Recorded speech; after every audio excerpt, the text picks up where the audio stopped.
대방열림과 함께하는 가장 확실한 영양사 합격의 길. 영양사 강의 진행 20여 년 이상, 수많은 합격생들이 추천하는 영양사 특강 열림 영양사 실전 모의고사 제1판 대표 저자 5인. 가장 진화된 최신 영양사 수험서. 유사상호를 주의하세요. 대방열림. 안녕하세요. 만나서 반갑습니다. 여러분들과 식품위생 모의고사를 진행해 나갈 김지연입니다. 자, 우리 이제 식품위생 같은 경우에는요, 우리 아주 되게 분량을 많이 차지하는 건 아니지만, 기본적으로 한 14문제가 꾸준히 출제가 되고 있기 때문에 안 보고 넘어갈 수가 없죠. 자, 근데 이게 또 어느 파트를 좀 더 강조해서 공부해야 되는지는 좀 있어요, 그래도. 자, 그래서 방향을 좀 설정해 드리면, 오늘 나누려던 참고 자료를 잠깐 보시면은요, 식품위생 참고 자료 보면, 자, 우리가 크게 5가지 파트로 나눌 수가 있는데요. 그 중에서 거의 대부분이 어디서 나와요? 식중독이요. 대부분의 문제는요, 식중독에서 출제된다라고 생각하시면 될 것 같습니다. 그리고 식중독 다음으로 단독으로 많이 나오는 것이 바로 식품위생관리 파트, 이렇게 생각하시면 되고요. 감염병, 기생충, 그리고 해썹은요, 한 문제씩 보통 출제된다라고 보시면 될 것 같습니다.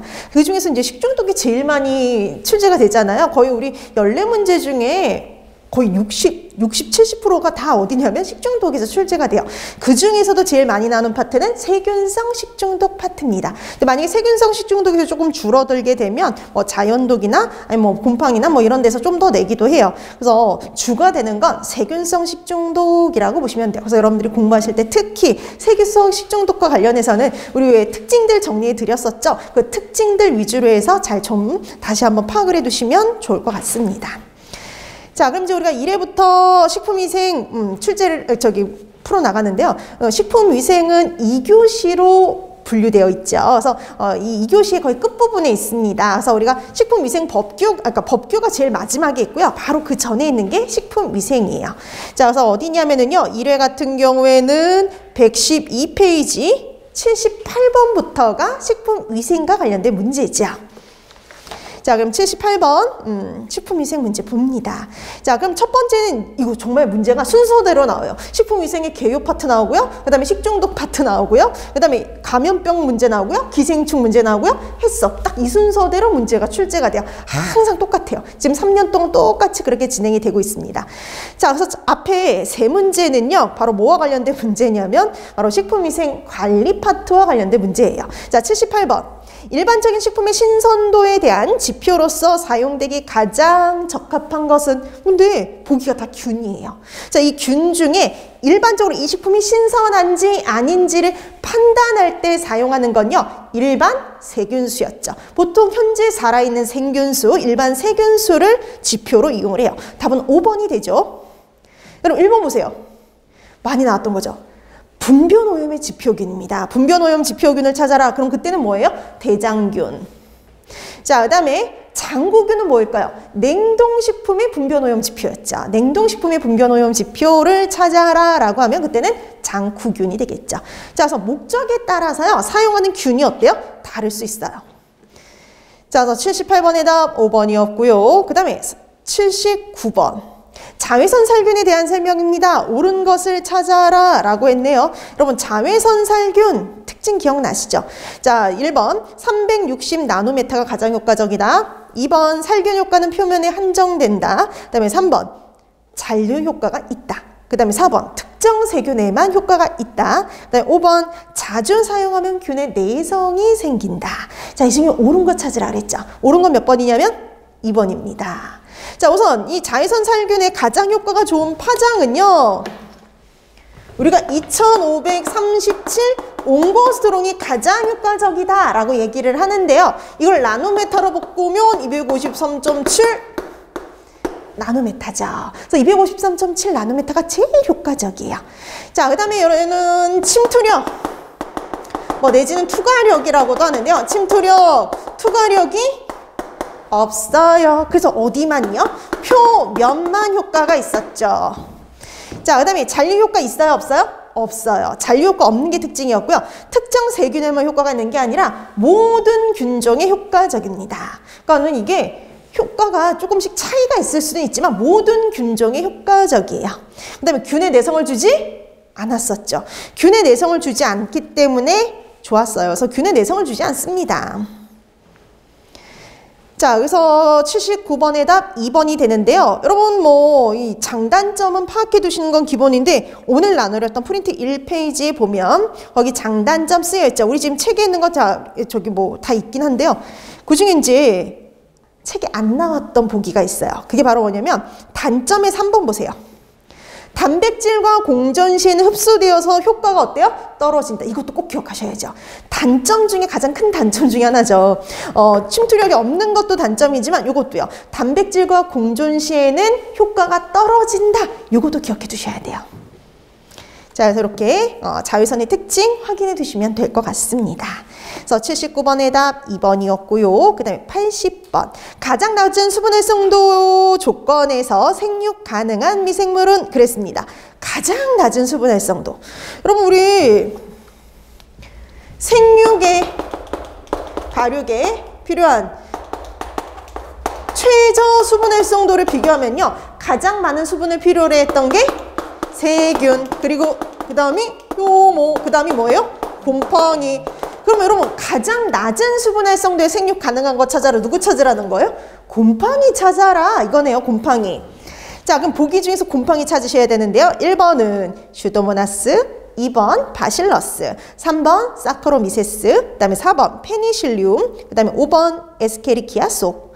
자, 이 중에서 그러면 곰팡이가 있어요. 보기 중에 몇 번이 곰팡이에 해당이 되냐면 4번이죠. 페니실리움이요. 이 페니실리움이 곰팡이에요. 그러니까 보기가 뭐 세균, 효모, 곰팡이로 구성이 된 게 아니라 어때요? 실질적인 효모의 이름, 세균의 이름, 곰팡이의 이름이 나왔죠. 그러니까 이거 구분하는 연습하셔야 돼요. 이 정도는 구분하셔야 되는데, 자, 그럼 1번 보세요. 슈도모나스. 2번에 있는 바실러스. 세균이죠. 그 다음에 5번에 있는 에스케리키아. 이것도 세균이죠. 그래서 1번, 2번, 5번은 세균이에요. 그 다음에 3번 보세요. 사카로미세스. 그럼 이건 뭐예요? 효모였죠. 효모. 대표적인 효모였어요. 자, 그래서 답이 되는 건 곰팡이인 페니실리움 속이 되는 겁니다. 자, 그래서 80번의 답 4번이었죠. 그러니까 우리 쪽에서는 이 문제가 아직 나온 적은 없는데 위생사에서 이렇게 비슷하게 해서 시험 문제가 출제가 됐어요. 그래서 이렇게 우리랑 비슷한 이런 데서 나왔으면 한번 유의 좀 봐두시면 좋죠. 자, 그래서 80번의 답 4번이었습니다. 자, 그 다음에 81번. 다음 세균성 식중독 중 잠복기가 가장 긴 거 찾아라. 이 보기 중에서 여기 나와 있는 보기에 있는 식중독 중에서요. 잠복기가 제일 긴 거 찾으래요. 그럼 잠복기가 긴 거, 그러면 보기 중에 뭐 있을까요? 보톨리스, 여시니아, 살모넬라, 장염비브리오, 세레우스. 이 중에서 잠복기가 유난히 좀 긴 거? 여시니아요. 답은 2번이죠. 그래서 여시니아는 2에서 10일, 때때로 2에서 10일, 뭐 2에서 평균 잠복기 2에서 5일 정도로 길어질 수 있었죠. 그럼 이거 묶어보실래요? 세균성 식중독 중에 잠복기가 긴 거, 그러면 답이 여시니아, 지금은 여시니아잖아요. 다른 보기가 나올 수도 있어요. 여시니아 말고 잠복기가 보통 우리가 몇 시간 이런 식으로 표시하지만 며칠로 표시하는 애들이 있단 말이죠. 지금 나와 있는 여시니아. 그 다음에 또 뭐 있었어요? 캠필로박터. 그 다음에 장출혈성 대장균. 장출혈성 대장균 감염증. 이거 같은 경우도 여러분 이거 기억나세요? 장출혈성 대장균 식중독도요. 여러분 그 잠복기가 3일에서 8일 정도로 길어질 수 있었죠. 여러분 장관출혈성 대장균의 가장 대표적인 거 누구였어요? 이콜라이 5157. 얘가 가장 길었어요. 가장 대표적이었죠. 자, 그래서 잠복기가 긴 애들 3인방을 꼽아라. 그러면 이런 애들이 있었습니다. 자, 그래서 81번의 답 2번이었고요. 그 다음에 82번, 그 다음 81번의 답은 2번인데요. 만약에 정반대로 잠복기가 짧다라는 표현이 나와 있으면 황색 포도상구균 식중독이었죠. 자, 그렇게 잠복기와 관련된 문제도 나올 수 있으니까 한번 생각해 보시면 되겠고요. 그 다음에 82번. 비브리오 부니피커스에 대한 설명입니다. 옳은 것 찾아라 그랬네요. 여러분, 비브리오 부니피커스, 앞에 비브리오 붙어 있지만 얘는 장염 비브리오 식중독의 원인균이 아니라요.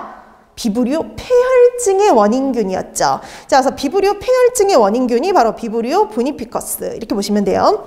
자, 이 비브리오 부니피커스 앞에 비브리오 붙었으니까요. 얘들 그람 음성균이죠. 그람 음성 간균이고요. 그럼 그럼 음성균들 포자 안 만들었죠. 포자 안 만드니까 열이 어때요? 약해요. 몇 도로만 가열해도요. 60도로만 가열해도 섬유율이 가능하죠. 그 다음에 얘도 그 흔한 통성혈기성 간균입니다. 편모 있어서 운동성 있었고요. 그 다음에 여러분 가장 큰 특징이 뭐였어요? 호염균이요. 얘도 바로 호염균이죠. 1 내지 3% 염농도를 좋아하는 호염균이다. 호염균이었던 거. 그 다음에 얘가 비브리오 폐혈증의 원인균이라는 거. 그게 중요한 거죠. 자, 그래서 이 비브리오 부니피커스는요, 비브리오 폐혈증의 원인균이고요. 얘 같은 경우 호염균이에요. 그래서 바다에서 존재하는 균이죠. 자, 그래서 82번에다 4번이었습니다. 자, 그다음에 83번. 독소용 식중독 균 중에 유제품, 김밥, 도시락 등의 식품 섭취 후 2시간에서 4시간 이내에 심한 구토, 구역, 설사 등의 증상을 보였습니다. 자, 이 식중독의 원인균으로 의심되는 식중독균은 그랬네요. 자, 독소용이다. 여러분 독소용의 대표적인 거 뭐 있었을까요? 보툴리누스, 포도상 구균, 그리고 세레우스의 구토형, 이런 애들이 대표적이죠. 자, 근데 그 중에서요, 참 보기 짧아요. 사람의 손을 한번 거치는 김밥, 도시락, 이런 애들이 주 원인 식품이 된다. 그럼 이거 당연히 뭘까요? 포도상 구균 식중독이죠. 자, 포도상 구균 식중독이니까 보기 중에 포도상 구균 몇 번에 있어요? 3번이죠. 스타필로코커스 아우레우스가 포도상 구균입니다. 그럼 1번 보세요. 클로스트리디움 보툴리눔, 이렇게 하면 이거 보툴리누스균이죠. 독소형이었고요. 그 다음 이번에 있는 클로스트리디움 퍼프리젠스는요, 중간형이었죠. 그 다음에 4번에 있는 비브리오 파랄몰리티커스, 이게 바로 장염 비브리오 식중독의 원인균이죠. 감염형입니다. 자, 그 다음에 5번에 있는 살모넬라 엔테리티디스, 살모넬라 식중독의 원인균이죠. 감염형입니다. 자, 83번의 답 3번이 되죠. 자, 83번의 답 3번이 되는데요. 오늘 나눠드렸던 프린트 잠깐 보시면은요. 여러분, 독소용 식중독의 공통점 있었던 거 기억나세요? 발열 증상이 거의 없는 거. 그거 기억해 두셔야죠. 자, 그래서 이 독소용들은 거의 발열 증상이 없다라는 거. 그리고 황색 포도상 구균 보세요. 자, 보통 구균 붙으면 그람 양성의 포자를 만들지 않는 통성염기성 구균이죠. 근데 얘만의 특징, 편모가 없다는 거. 그 다음에 내염성이에요. 염에 잘 견딘다라는 특징이 있었죠. 그 다음에 여러분 이거 기억나세요? 식중독의 원인은 식품 중에서 생성하는 뭐였어요? 엔테로톡신.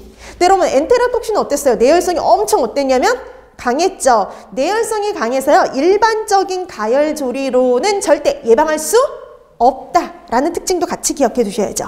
자, 그 다음에 여러분 특히 황색 포도상 구균은 사람의 뭐랑 밀접한 관련이 있었어요? 화농상처요. 그래서 화농상처와 관련이 깊다라고 하면 황색 포도상 구균 이렇게 연결해 두셔야 되죠. 그래서 우리가 일명 화농균 이렇게 얘기하기도 했었죠.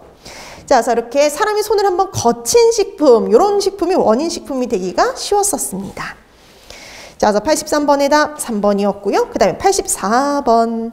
자, 84번에 보니까요. 일명 가스궤적균이라고도 하며요. 주 원인 식품은 동물성 단백질 식품이고요. 이 동물성 단백질 식품을 가열 조리한 다음에 급냉하지 않은 대량 조리 식품의 경우 혐기적인 상태가 유발이 되면서 균이 증식을 해서 단체급식, 뷔페 등 대량 조리를 하는 업체에서 주로 발생하는 식중독의 원인균 그랬네요. 자, 여러분 일명 가스궤적, 근데 솔직히 앞에 가스궤적균 나오면 하나밖에 없어요. 가스궤적균이라고 일명 부르는 거 뭐였어요? 퍼프리젠스였죠. 답은 5번입니다. 클로스트리디움 퍼프리젠스. 그래서 여러분 클로스트리디움 퍼프리젠스는요 절대 탄수화물 식품에서 발생하지 않아요. 오로지 거의 주로 단백질 식품이요. 그 중에서도 특히 동물성 단백질 식품을 가열 조리한 다음에 대량으로 가열 조리한 다음에 실온에 장시간 방치했을 때 발생을 하기 때문에 일반 가정집이 아니라 주로 대량 조리를 하는 단체급식소, 뷔페 이런데 그런 데서 주로 발생하는 식중독이다라고 봐두시면 됩니다. 자, 그래서 84번의 답은 5번인데요. 우리 퍼프리젠스균의 특징 몇 가지 한번 보고 갈게요. 오늘 나눠드렸던 프린트 1페이지 잠깐 보시면은요. 이 퍼프리젠스균은 예전에는 웰치균 이렇게 부르기도 했고요. 일명 가스궤저균이라고도 부르고요. 그럼 양성의 편성염기성이죠. 편성염기성 내열성 아포를 형성하는 균이 원인이었죠. 근데 얘는 편모가 없어요. 그 다음에 최적 발육 온도가 좀 어때요? 43에서 47도로 높은 편입니다. 자, 그 다음에 얘도 종류가 있었죠. A부터 F까지 있었는데 주로 발생하는 건 A형이라고 봐두시면 되고요. 원인 식품이 되게 특징적이죠. 동물성 단백질 식품에서 주로 발생한다는 거. 그걸 대량으로 가열 조리했을 때 발생하기 쉬웠죠. 자, 그래서 그런 특징들 정리해 두시면 될 것 같습니다. 그래서 84번의 답 5번이었어요. 자, 그 다음에 85번 볼까요? 자, 조제 분유 등에 존재하기도 하며 조산화나 저체중아, 면역결핍 신생아에게 수막염, 괴사성장염, 폐혈증 등의 증상을 일으키는 식중독균. 식중독균 중에요. 조제 분유 같은 건조식품에서도 살아남고요. 그 다음에 조산화, 저체중아, 면역력이 결핍된 신생아. 그러니까 여러분 주로 신생아, 애기들이 먹는 뭐예요? 분유가 원인 식품이 되기 쉽고 이런 신생아들에게 수막염, 괴사성장염, 폐혈증, 심하면 이런 걸로 사망까지도 가게 할 수 있는 거 사카자키균입니다. 사카자키균. 자, 그래서 답은 몇 번이 되냐면 1번이죠. 크로노박터 사카자키. 조제 분유가 원인 식품이 되기 쉽고 신생아에게서 주로 발생한다. 사카자키 이렇게 기억해 두시면 됩니다. 자, 그래서 85번의 답 1번이 되죠. 그럼 나온 김에 85번의 답은 1번인데요. 2번 보세요. 모르가넬라 모르가니. 이거 뭐였을까요? 알레르기성 식중독의 원인균이었죠. 그 다음에 3번에 클로스트리디움 퍼프리젠스는 아까 퍼프리젠스 식중독. 그 다음에 4번에 있는 캠필로박터니까 캠필로박터 식중독의 원인이죠. 그 다음에 5번에 있는 비브리오 부니피커스는 아까 나왔듯이 비브리오 폐혈증의 원인균입니다. 그러니까 우리가 항상 그래요. 쓸 줄은 몰라도 돼요. 근데 이 균 이름을 보고 이게 어느 식중독의 원인균이야 구분할 수 있어야 되겠죠. 자, 그래서 85번의 답 1번이었습니다. 그 다음에 86번. 덜익은 매실, 그러니까 청매라고 하죠. 덜익은 매실, 살구씨, 쓴 아몬드 등이 함유되어 있는 독성분. 우리가 덜익은 매실이 들어있는 거 청산배당체, 우리가 시한배당체라고 얘기를 하죠. 자, 그럼 우리 시한배당체 중에 덜익은 매실, 살구씨에 들어있는 거 아미그달린이죠. 답은 1번입니다. 그래서 여러분 보통 자연독 문제는요. 식품과 독성분 연결하는 게 주다라고 보시면 되어서 식품과 독성분을 잘 정리해 두시면 돼요. 자, 그럼 덜익은 매실에 들어있는 거 아미그달린. 자, 답은 1번이 되죠. 그럼 2번 보세요. 식큐독신. 여러분 식큐독신은 동미나리에 들어있는 독성분이었죠.